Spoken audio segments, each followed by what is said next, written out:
A noite estava opressiva, com nuvens densas escondendo a luz da lua e deixando o cemitério mergulhado em uma escuridão quase tangível. A iluminação fraca vinha apenas de algumas velas que tremulavam ao sabor do vento frio.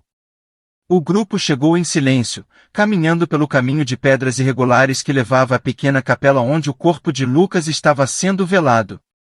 O ambiente carregava um peso difícil de descrever. Não era apenas a tristeza natural de uma perda prematura, havia algo mais, algo que não podia ser articulado, mas que todos sentiam. Lucas havia morrido tragicamente em um acidente de carro, e, por razões que ninguém explicou direito, o velório foi marcado para acontecer no cemitério, à noite, em vez de em uma igreja ou outro lugar apropriado. Foi o desejo da família, alguém sussurrou, mas mesmo essa explicação parecia insatisfatória. Raquel, uma prima de Lucas, olhava ao redor com desconfiança, segurando seu casaco contra o frio. Isso aqui é estranho. Por que à noite? Quem faz velório no cemitério a essa hora? É tradição em algumas famílias, respondeu Gustavo, um amigo próximo do falecido. Ele parecia menos incomodado, mas também mantinha os olhos no chão. Jorge, que havia crescido com Lucas, deu de ombros. Vamos só pagar nossas condolências e sair daqui. Enquanto o pequeno grupo se reunia dentro da capela, uma sensação de desconforto pairava. Os bancos de madeira rangiam sob o peso de cada pessoa, e as velas pareciam lutar contra a brisa fria que entrava pelas frestas das janelas. As sombras dançavam nas paredes, criando formas que pareciam estranhas e desconexas. No caixão, Lucas parecia mais jovem do que era, a palidez do rosto suavizando suas feições. Para muitos ali, ele era uma lembrança de tempos melhores, mas também de um passado compartilhado que todos evitavam discutir. Enquanto os minutos passavam, a conversa fluía em murmúrios curtos e hesitantes. Gustavo perguntou sobre o que teria acontecido no acidente, mas ninguém sabia ou parecia disposto a discutir. Raquel, nervosa, sussurrou que havia ouvido algo estranho enquanto estava do lado de fora. Era como alguém falando, mas não tinha ninguém lá.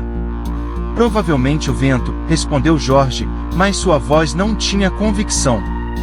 Nesse momento, uma das velas próximas ao caixão apagou-se sozinha, e todos congelaram.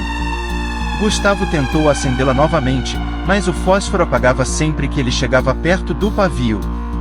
Isso é um sinal, Raquel disse baixinho, com os olhos arregalados. Um sinal de que precisamos de velas melhores, respondeu Jorge, tentando rir, mas o som morreu em sua garganta.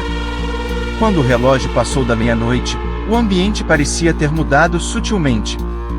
A capela estava mais fria, e os sons do lado de fora haviam desaparecido.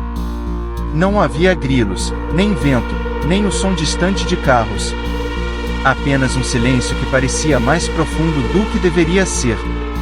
Gustavo levantou-se, dizendo que iria buscar um pouco de água para todos.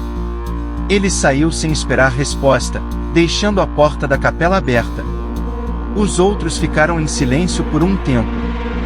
Raquel olhava fixamente para o caixão, como se esperasse que Lucas abrisse os olhos a qualquer momento. Jorge mexia no celular, tentando inutilmente acessar a internet. Tá demorando, né? Raquel disse, quebrando o silêncio. Ele deve ter se perdido, Jorge respondeu, sem olhar para ela. Como alguém se perde em um cemitério? Ele não saiu do portão, ela retrucou, levantando-se. Quando Raquel abriu a porta para olhar para fora, uma rajada de vento gelado entrou, apagando mais velas. Gustavo, ela chamou, mas não houve resposta. Jorge e Raquel saíram juntos, caminhando em direção à fonte de água próxima ao portão do cemitério. A lanterna do celular de Jorge iluminava apenas alguns metros à frente, e o feixe parecia ser absorvido pela escuridão à medida que avançavam. Isso não faz sentido, Jorge murmurou. Quando chegaram à fonte, não havia sinal de Gustavo. No chão, porém, havia algo que fez Raquel dar um passo para trás. O celular de Gustavo estava caído, a tela trincada e coberta por algo que parecia ser lama ou sangue seco. Jorge pegou o celular, mas não havia sinal de Gustavo em lugar nenhum. foi quando ouviram pela primeira vez um som baixo, quase um gemido, vindo de entre os túmulos. Ele tá brincando com a gente, Jorge disse, mas sua voz tremia. Isso não é uma brincadeira, Raquel respondeu, puxando-o pelo braço. Eles correram de volta para a capela, mas ao chegarem, encontraram as velas completamente apagadas e a porta fechada. Por dentro, havia um som baixo, como algo sendo arranhado. Quem está aí? Raquel perguntou, hesitante. Quando Jorge empurrou a porta, ela rangeu pesadamente, e o som parou. Lá dentro, o caixão de Lucas estava aberto, vazio. A porta aberta da capela parecia exalar um ar gelado que nenhum dos presentes podia ignorar. Jorge e Raquel encararam o caixão vazio, o silêncio esmagador ao redor sendo quebrado apenas pelo som de suas respirações tensas. O vazio onde Lucas deveria estar era uma declaração muda de que algo muito errado estava acontecendo. Isso é impossível, Jorge murmurou, dando um passo hesitante para dentro. Raquel ficou para trás, segurando-se na porta como se ela fosse seu único apoio contra a insanidade da situação. Ele estava lá. Morto. Como isso é possível? Enquanto Jorge investigava o interior da capela, pisando com cautela, o som de um gemido baixo ecoou, como se viesse de todos os lados. Era um som úmido, quase como alguém respirando através de água. Jorge, vamos embora daqui, Raquel insistiu, mas sua voz foi engolida pela vastidão da noite. Eles voltaram para a entrada da capela, onde encontraram outros dois amigos, Marcos e Ana, esperando com lanternas e rostos pálidos. Gustavo ainda não apareceu, Marcos informou, seu tom já sugerindo o pior. E Lucas, no corpo, Raquel começou, mas não conseguiu terminar. Eles decidiram se dividir para procurar Gustavo e qualquer sinal de Lucas. Marcos e Raquel seguiram em direção ao lado leste do cemitério, enquanto Jorge e Ana foram para o oeste, em direção ao antigo mausoléu que ninguém havia notado antes daquela noite. Enquanto caminhavam, Raquel percebeu que os túmulos ao longo de sua trilha pareciam perturbados. Muitos estavam abertos, com as lápides caídas de forma desleixada. Isso é normal? Ela perguntou, mas Marcos não respondeu. Ele apenas iluminou um túmulo particularmente fundo, cujas bordas ainda tinham marcas de unhas, como se algo ou alguém tivesse saído de dentro. Raquel, ele sussurrou, acho que não estamos sozinhos. Do outro lado do cemitério, Jorge e Ana se aproximaram do mausoléu. Era uma estrutura antiga, coberta de musgo e com portas de ferro enferrujadas que pareciam prestes a se desfazer com um toque. No entanto, havia algo intimidante na forma como ela se destacava das outras construções. Você já viu isso antes? Ana perguntou.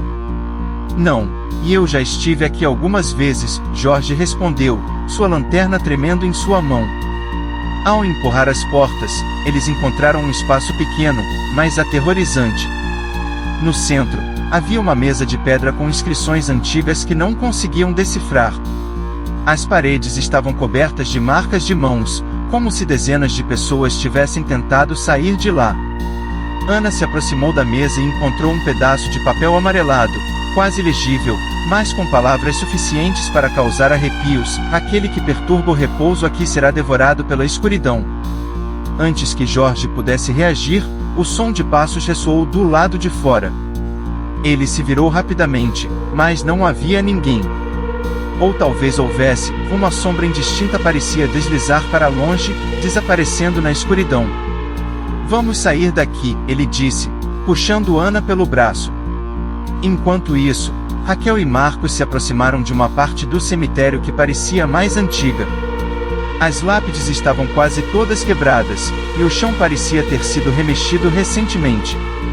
Isso não parece certo, Raquel disse, iluminando uma lápide que estava deitada de lado. Ao fazê-lo, uma visão invadiu sua mente. Ela estava em uma sala, discutindo com Lucas semanas antes de sua morte. Palavras cruéis que ela dissera sem pensar agora a assombravam. Por que você sempre tem que ser tão egoísta? Sua voz ecoou, como se alguém tivesse gravado o momento em sua memória. Marcos, por sua vez, viu um homem parado entre as árvores. Ele o reconheceu imediatamente, era seu pai, que havia morrido anos atrás. Você me decepcionou, Marcos, o homem disse, a voz tão clara quanto real. Marcos caiu de joelhos, apertando as têmporas enquanto lágrimas escorriam pelo rosto. Raquel tentou puxá-lo de volta à realidade, mas ela também estava lutando contra seus próprios demônios. Jorge e Ana, correndo de volta da direção do mausoléu, encontraram Raquel e Marcos em estado de pânico. Algo está jogando com a nossa cabeça, Jorge disse, olhando ao redor como um animal encurralado. Ana apontou para algo na distância, uma sombra que parecia estar os observando. Não era humana, mas tinha uma forma humanoide. Enquanto eles tentavam processar o que viam, a sombra avançou, movendo-se de forma errática, mas com uma velocidade impossível. Os quatro correram em direção à capela, suas lanternas piscando e os sussurros se transformando em gritos. Quando finalmente chegaram, trancaram a porta atrás de si, mas sabiam que a proteção era ilusória. Estamos sendo caçados, Raquel disse, seu rosto pálido como uma folha de papel. Não é só isso, Jorge respondeu, olhando para o pedaço de papel que Ana trouxera do mausoléu. Estamos lidando com algo que nunca quisemos entender. A porta da capela estalava sob o peso das pancadas do lado de fora, como se uma força invisível estivesse tentando derrubá-la. Raquel, Jorge, Ana e Marcos estavam encurralados, com lanternas trêmulas nas mãos e a respiração entrecortada. O silêncio entre os golpes fazia o terror aumentar, preenchido apenas pelos sussurros e gritos que vinham de todas as direções. Isso não é possível, Raquel murmurou, suas mãos apertando a cruz de madeira que havia encontrado no altar. É ele, Jorge disse, segurando o pedaço de papel do mausoléu com tanta força que seus dedos estavam brancos. Lucas. Ele quer algo de nós. Mas, por quê? O nome de Lucas era uma faca afiada no silêncio. Ninguém respondeu, mas os olhares se entrecruzaram, carregados de culpa. Todos sabiam que havia algo a mais na morte de Lucas, algo que não queriam admitir. Quando as pancadas pararam, o grupo aproveitou para sair da capela. A noite parecia mais opressiva, como se as estrelas tivessem desaparecido. Marcos iluminou o caminho até o portão principal, mas ao chegarem lá, encontraram apenas uma fileira interminável de lápides onde antes estava a saída. O portão estava aqui, Ana disse, desesperada. Não faz sentido, Marcos retrucou, batendo na lanterna como se o problema fosse a luz. Isso não é um cemitério comum, Jorge afirmou. Não se trata de lógica. Estamos no território dele agora. De repente, uma risada familiar ecoou pela escuridão. Era a voz de Lucas, mais distorcida, cheia de dor e raiva. Vocês achavam que podiam simplesmente me enterrar e esquecer? O grupo congelou. A voz parecia vir de todos os lados, ricocheteando pelas lápides e tornando impossível localizar sua origem. Enquanto tentavam decidir o que fazer, cada um começou a ouvir algo diferente. Raquel ouviu Lucas chamando seu nome, repetidamente, com a mesma entonação que usará na última briga que tiveram. Ela sabia que ele estava magoado, mas nunca se desculpou. Marcos ouviu o som de risadas, as mesmas risadas que ele e Jorge compartilhavam às custas de Lucas, zombando de suas inseguranças. Ele sempre achou que eram brincadeiras inofensivas, mas agora as risadas soavam como acusações. Ana sentiu mãos invisíveis tocando seus ombros, sussurrando palavras que ela não entendia. Ela havia ignorado Lucas nos momentos em que ele mais precisava, sempre ocupada com suas próprias questões. Agora, a culpa se materializava como um peso físico em seu corpo. Jorge, por sua vez, sentiu um vazio crescente. Ele era o mais próximo de Lucas e sabia mais sobre seus problemas do que todos ali, mas havia escolhido se afastar em vez de ajudar. Ele quer que enfrentemos o que fizemos, Ana finalmente disse, quebrando o silêncio. Se não fizermos isso, ele não vai nos deixar sair. O grupo decidiu voltar ao antigo mausoléu, que parecia ter se tornado o epicentro de tudo. O caminho até lá estava repleto de novos túmulos, como se o cemitério estivesse crescendo a cada segundo. Quando finalmente chegaram, as portas estavam abertas, como se esperassem por eles. Dentro, as marcas de mãos nas paredes brilhavam com uma luz fantasmagórica, e o altar no centro parecia mais imponente do que antes. Sobre ele, um retrato de Lucas havia aparecido, feito de cinzas e sangue. Isso não estava aqui antes, Jorge sussurrou, sentindo as pernas fraquejarem. A voz de Lucas ecoou novamente. Vocês me deixaram sozinho. Eu estava gritando por ajuda, e ninguém veio. Não é verdade. Raquel gritou. Nós nos importávamos com você. Vocês mentem para si mesmos, a voz respondeu, fria e calculista. De repente, as portas do mausoléu se fecharam, e as luzes das lanternas se apagaram. A escuridão era total, e o ar se encheu com sons de passos, gemidos e sussurros. Algo se movia ao redor deles, algo que não podiam ver. Uma forma começou a se materializar no altar. Era Lucas, mas não como eles lembravam. Seu corpo estava torcido, sua pele pálida e seus olhos brilhavam em um vermelho ameaçador. Ele parecia feito de fumaça e carne, como se estivesse preso entre o mundo dos vivos e o dos mortos. Por que está fazendo isso? Ana perguntou, suas palavras quase um sussurro. Vocês me abandonaram, Lucas respondeu, sua voz ecoando como um trovão. Agora, vocês precisam pagar. Marcos avançou, tentando argumentar. Lucas, não sabíamos que você estava sofrendo assim. Não sabíamos que era tão grave. Isso é mentira. Lucas rugiu, e o chão do mausoléu começou a tremer. Vocês sabiam. Vocês só escolheram não fazer nada. As sombras ao redor começaram a se mover, formando mãos que agarravam os 4 amigos. Eles lutaram, mas a força era esmagadora. Jorge, desesperado, gritou, o que você quer que façamos? Lucas parou, sua forma hesitando por um momento. Confessem, ele disse. Admitam o que fizeram. Admitam o que não fizeram. Um por um, eles começaram a falar. Raquel admitiu suas palavras duras.